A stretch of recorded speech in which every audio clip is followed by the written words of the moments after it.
I've known some girls that the eating disorder started in college.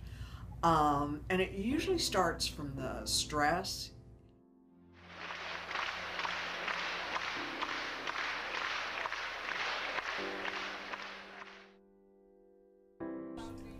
Because at first I thought, well, I can stop doing this whenever I want. It's not a big deal.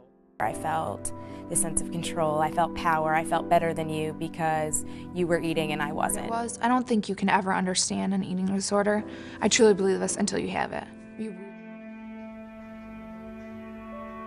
When you're eating, you're just like a machine, like you aren't really thinking or feeling, you're just doing it.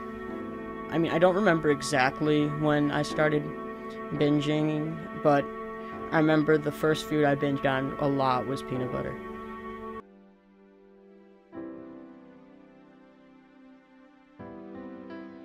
When I was 13 is when I kind of started to be more aware of exactly like what my body looked like. Like when I was in middle school, I didn't really think about it in any sort of way. I just was like, I thought I was actually really attractive in middle school, which is really weird. But the summer before freshman year, I started to kind of think like, I'm so tall, I'm so like fat, everyone's so much tinier and petite, and like it started to bother me a lot more. December, maybe like my freshman year, I started to think that like my face was getting fatter. So I was like, oh my gosh, I'm gaining so much weight, like I can't do this anymore. So that sounds like I'm gonna be so healthy. And I mean, like my list of food that were okay just got smaller and smaller. Like I couldn't eat peanut butter anymore. I couldn't eat cereal because of milk. I couldn't eat, and then every day it would get smaller and smaller. After like 4 months, I had lost maybe 55 pounds. Literally, my mom and I would have fights where I would sit with like a yogurt, like a low-fat 80-calorie yogurt, and she'd be like, you cannot leave till you eat this, and we actually slept at the kitchen table.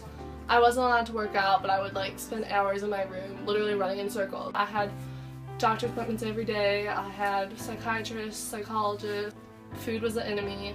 My family was the enemy. Anyone that wanted me to eat food was the enemy. My whole life had been lost to this disease. Or like the doctors told me there's no way I would live to be 16. And nothing really triggered me to change, but I just woke up one morning and I was like, I have so much like that I want to do with my life, so I need to decide if food is worth like losing all of that. I had a support system, and I had my family, and I had my friends, and it really helped me. And so a few months went by, and like I just ate without control. Like I was eating 15,000 calories a day. Like food had been like the enemy, and that was the medicine kind of things. So since coming to college, it's been a lot harder than I would have imagined. Like if someone struggled with an eating disorder, hearing someone be like, oh my gosh, I shouldn't have eaten that piece of bread, like I'm so fat now, is actually really triggering and really hard. It's also hard because there's so much more food here, so of course you're gonna eat more, and then you feel like you've gained weight even if you haven't. So it's definitely a harder environment than I was expecting. But then I just have to remind myself that it's not important, like it doesn't matter, you just need to eat till you're full, and like it doesn't matter what the calories are in the food. If their appetite takes over and they have a binge, then they can start purging because they don't want to gain weight. I got those comments that, oh, you look so good, and so that, fuels the eating disorder, and, no one knew that I was, either starving myself during the day, and then if I would eat, I would throw up. Because to them, it was, kind of just eat. It's not gonna kill you, and to me, it felt like it was. Bulimics very often have other behaviors besides purging.